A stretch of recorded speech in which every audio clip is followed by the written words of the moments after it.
10 ಜನರಲ್ಲಿ ನೋಡಿದಾಗ 2-3 ಜನರಲ್ಲಿ ಒಂದು ಮೈಗ್ರೇನ್ ಸಮಸ್ಯೆ ಅನ್ನುವಂಥದ್ದು ಬಹಳನೇ ಕಾಡ್ತಾ ಇರುತ್ತೆ. ಇದು ಯಾವ ಕಾರಣಕ್ಕೆ ಹೀಗಾಗ್ತಾ ಇರಬಹುದು ಅಂತ? ತುಂಬ ಜನಕ್ಕೆ ಮೈಗ್ರೇನ್ ಎಡೇಕ್ನಲ್ಲಿ ನಾನಾ ರೀತಿಯ ಅರ್ಧ ತಲೆನೋವು ಬರುತ್ತೆ, ಪೂರ್ತಿ ತಲೆನೋವು ಬರುತ್ತೆ, ಪಣ್ಣ ಅಂತ ಹೊಡೆಯುತ್ತೆ, ಕಣ್ಣುಗಳು ಕಿತ್ತು ಬಂದಂಗೆ ಆಗುತ್ತೆ. ಆಕ್ಸಿಪಿಟ್ ಈ ರೀಜನ್ನಾಗೆ 108 ಕಾರಣಗಳಿರ್ತವೆ. ಬಟ್ ಸರಳವಾಗಿ ಹೇಳಬೇಕು ಅಂದರೆ ಜನ ಏನು ಹೇಳ್ತಾರೆ, ಡಾಕ್ಟ್ರೇ ಎಷ್ಟು ಹಾಸ್ಪಿಟ್ಲಿಗೆ ಹೋಗಿದ್ದೀನಿ, ಹೇಳಿದ್ದೆಲ್ಲ ಟೆಸ್ಟ್ ಮಾಡಿಸಿದ್ದೀನಿ, EEG ಮಾಡಿಸಿದ್ದೀನಿ, ಬ್ರೈನ್ ಸ್ಕ್ಯಾನ್ ಮಾಡಿಸಿದ್ದೀನಿ, MRI ಮಾಡಿಸಿದ್ದೀನಿ, ಆದರೂ ನನಗೆ ಕಡಿಮೆ ಆಗಲಿಲ್ಲ ಅಂತಾರೆ. ಇದು ಭಾಳ ಸಾಮಾನ್ಯವಾಗಿ ಯಾವ ಮನುಷ್ಯನಿಗೆ ಟೆನ್ಷನ್ ಜಾಸ್ತಿ ಇರುತ್ತಲ್ಲ ಅವನಿಗೆ ಟೆನ್ಷನ್ ಹೆಡೇಕ್ ಬರಬಹುದು. ಈ ಹೆಡೇಕ್ ಅಂದರೆ ನೋಡಿ, ನಮ್ಮ ಮೆದುಳು ಮೊಸರಿದ್ದಂಗೆ ಇರುತ್ತೆ, ಸಾಫ್ಟ್ ಆರ್ಗನ್ ಅದು. ನಾವು ಬೇಕಾದಷ್ಟು ಓಪನ್ ಮಾಡ್ತೀವಿ ಸ್ಕಲ್ಲು, ಬೇರೆ ಬೇರೆ ರೀಸನ್ಗೆ. ಬ್ರೈನ್ಗೆ 3 ಲೇಯರ್ ಇರುತ್ತೆ, ಮೆಂಬ್ರೇನ್ಸ್ ಅಂತೀವಿ ನಾವು. ಅದ್ರ ಒಳಗಡೆ ಬ್ಲಡ್ ವೆಸಲ್ಸ್ ಪಣ್ ಅಂತ ಹೊಡಿತಿರ್ತವೆ. ಈ ಬ್ಲಡ್ ವೆಸಲ್ನಲ್ಲಿ ಯಾವ ಪ್ರೆಷರ್ ಜಾಸ್ತಿ ಆಗುತ್ತಲ್ಲ ಆವಾಗ ಹೆಡೇಕ್ ಬರುತ್ತೆ. ಅವಾಗ ನಾವು ಟೆನ್ಷನ್ ಹೆಡೇಕ್ ಅಂತೀವಿ. ಇಲ್ಲ ಡಾಕ್ಟ್ರೆ ನನಗೇನಂತ ಟೆನ್ಷನ್ ಇಲ್ಲ, ಸಾಲ ಸೋಲ ಮಾಡಿಲ್ಲ. ಆದರೆ ನಿನಗಲ್ಲಪ್ಪ ಟೆನ್ಷನ್ನು, ನಿನ್ನ ಬ್ಲಡ್ ವೆಸಲ್ಸ್ನಲ್ಲಿ ಟೆನ್ಷನ್ ಬರುತ್ತೆ.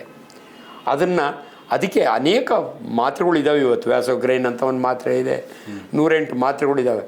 ಬಟ್ ಅನ್ಫಾರ್ಚುನೇಟ್ಲಿ ಈ ಹೆಡೇಕ್ ಬರೋರು ಫಸ್ಟ್ ನಾನು ಯಾವಾಗಲೂ ಹೇಳೋದು, ಕಣ್ಣು ಚೆಕ್ ಮಾಡಿಸ್ಕೊಳ್ಳಿ. ಎರರ್ ಆಫ್ ವಿಷನ್ ಇರ್ಬೋದು, ಈ ಸಿಂಪಲ್ಲಾಗಿ ಆಗೋನೆಲ್ಲ ಇದು ಮಾಡು. ಎರಡನೇ, ತುಂಬ ಟೆನ್ಷನ್ ಜಾಬಿದ್ರೆ ಒಂದಷ್ಟು ಧ್ಯಾನ ಮಾಡಿ, ಎಲ್ಲನೋ ಹೋಗಿ ದೇವಸ್ಥಾನದಾಗ ಕೂತ್ಕೊಳ್ಳಿ, ಅಥವಾ ಒಳ್ಳೆಯದನ್ನೇ ಯೋಚನೆ ಮಾಡಿ.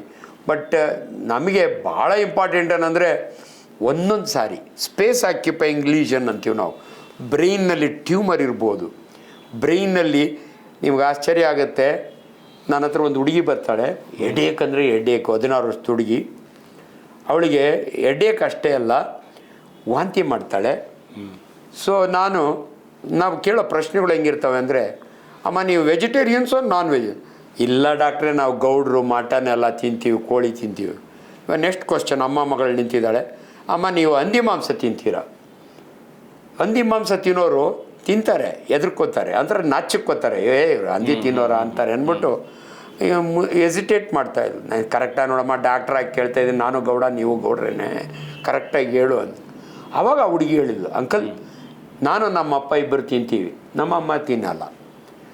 ಯಾರು ತರ್ತಾರಮ್ಮ ಮಟನ್ನು? ನಮ್ಮಪ್ಪ ಡಾಕ್ಟ್ರೆ. ಯಾರು ಅದನ್ನೆಲ್ಲ ರೆಡಿ ಮಾಡೋರು? ನಮ್ಮಮ್ಮ ಮುಟ್ಟೋದೇ ಇಲ್ಲ ಡಾಕ್ಟ್ರೆ. ನಾನು ಕಟ್ ಮಾಡ್ತೀನಿ.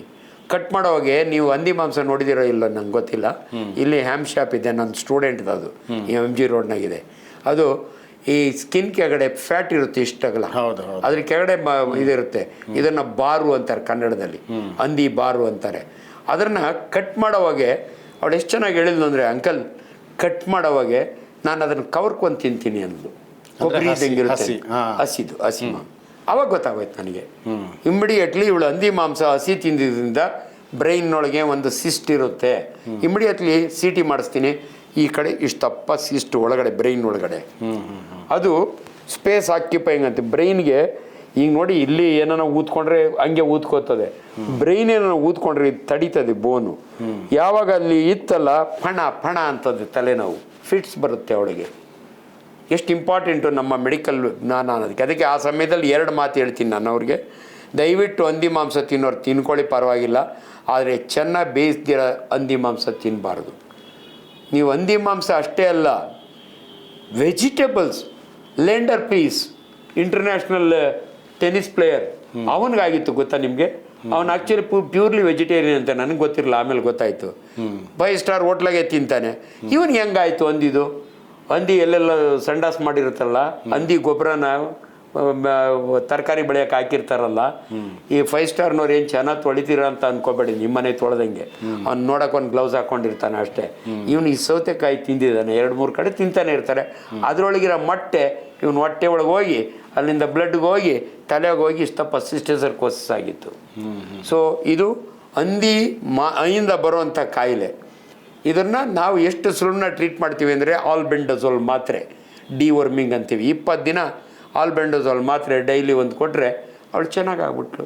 ಸೊ ಇಂಥ ಅಪರೂಪ, ಬೇರೆ ರೀಸನ್ನೇ ಇರೋಲ್ಲ. ತುಂಬ ಜನಕ್ಕೆ ಫಿಟ್ಸ್ ಬರೋದಕ್ಕೆ, ತಲೆನೋವು ಬರೋದಕ್ಕೆ ನೋ ರೀಸನ್ ಬರುತ್ತೆ. ಬಟ್ ನಾವೇನಂದರೆ ಆ್ಯಸ್ ಎ ಡಾಕ್ಟರ್, ಯಾರೋ ಒಬ್ಬರನ್ನ ಕಂಡುಹಿಡಿದ್ರು ಆಯಿತು, ರೊಕ್ಕ ಹೋಗೋದು ಅವ್ರದ್ದು, ನಮ್ಮದೇನಲ್ಲ. ಇನ್ಫ್ಯಾಕ್ಟ್ ನನ್ನ ರಿಲೇಟಿವ್ ಒಬ್ಬ ಹುಡುಗಿಗೆ ಇಷ್ಟಪ್ಪ ಟ್ಯೂಮರ್, ಬ್ರೈನ್ ಟ್ಯೂಮರ್ ವರ್ಕ್ ಮಾಡ್ತಿದ್ದ ಆಫೀಸ್ನಾಗ. ಪ್ರತಿ ಸರಿ ಆಫೀಸರ್ ಬಂದಾಗೆ ಒಂಥರ ಹೆಡೇಕ್ ಅವಳಿಗೆ. ಕೊನೆಗೆ ಮಾಡಿದರೆ it was A brain tumour. Operate ಮಾಡಿದ್ರು ಚೆನ್ನಾಗಿದ್ದಾಳೆ. ಸೊ ಅದರಿಂದ ನೀವು ಈ ಕೇಳಿದ್ದಕ್ಕೆ ಮೈಗ್ರೈನ್ ಹೆಡೇಕಿಗೆ ಹೆಡೇಕ್ ಮೇಲೆ ಒಂದು ಇಷ್ಟಪ್ಪ ಪುಸ್ತಕನೇ ಇದೆ, ಅಷ್ಟು ಇನ್ಫಾರ್ಮೇಷನ್ ಇರುತ್ತೆ. ಸೊ ಅದರಿಂದ ಪ್ರತಿಯೊಬ್ಬ ಡಾಕ್ಟ್ರಿಗೂ ಒಂದು ನಾಲೆಡ್ಜು. ಪೇಯ್ನ್ ಕಿಲ್ಲರ್ಸ್ ಕೊಡ್ತೀವಿ, ಏನಕ್ಕೆ ಬಂತು ಅಂತ ಕಂಡುಹಿಡಿಯೋಕ್ಕೆ ನೋಡ್ತೀವಿ. ಏನೂ ರೀಸನ್ ಇಲ್ಲ ಅಂದರೆ ಲೈಫ್ ಸ್ಟೈಲ್ ಚೇಂಜ್ ಮಾಡ್ಕೊಳ್ಳಿ ಅಂತ ಹೇಳ್ತೀವಿ.